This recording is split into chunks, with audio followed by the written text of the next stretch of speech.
سوال کرو، نہیں آتا ہے پڑھ کر بتائے گا، اور جب تک جواب نہ بتائے جانے مت دو، پڑھ کر بتاؤ، کسی سے پوچھ کر بتاؤ، لیکن سوال کرنے کی عادت ڈالو۔ مولائے کائنات کو یہی تو غم تھا، جتنا میں سخی تھا اتنا مجھ سے کسی نے مانگا نہیں، جتنا میں عالم تھا اتنا کسی نے سوال کیا ہی نہیں، اور سوال کیا بھی تو الٹے، ایسے سوال جن کا کوئی فائدہ نہیں۔ علی یہ بتائیں سیب میری قسمت میں ہے یا نہیں، میں کھا پاؤں گا یا نہیں۔ علی یہ بتائیں میرے سر میں کتنے بال ہیں۔ علی یہ بتائیں کہ آسمان میں ستارے کتنے ہیں۔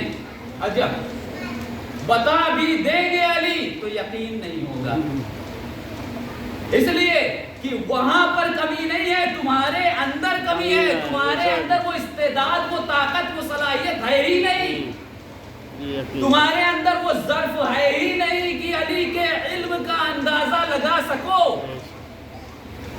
سوال کرنے کی عادت ڈالیں، سوال کرنا۔ سوال کیا امام کے بتانے کے مطابق، حضور آپ یہ بتائیں کہ آپ جو ان آیتوں سے معنی اور مفہوم اخذ کر رہے ہیں، لے رہے ہیں، کیا پروردگار عالم کی بھی یہی مراد ہے؟ فوراً یہ سوال کا سننا تھا، کیونکہ عالم انسان ایسا ہی ہوتا ہے کہ پرکھ لیتا ہے کہ سوال کس کا ہے۔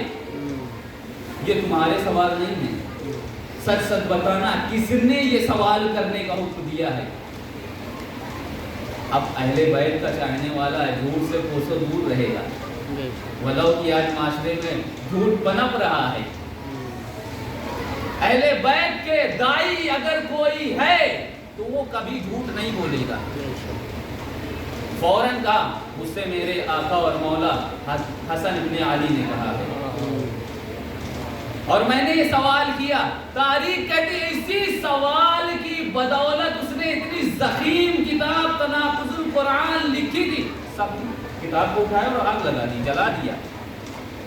یہ ہدایت ہے، اس کا کوئی جواب لا ہی نہیں سکتا، محال ہے، کوئی سمجھ ہی نہیں سکتا کہ قرآن میں کیا بیان کیا گیا ہے۔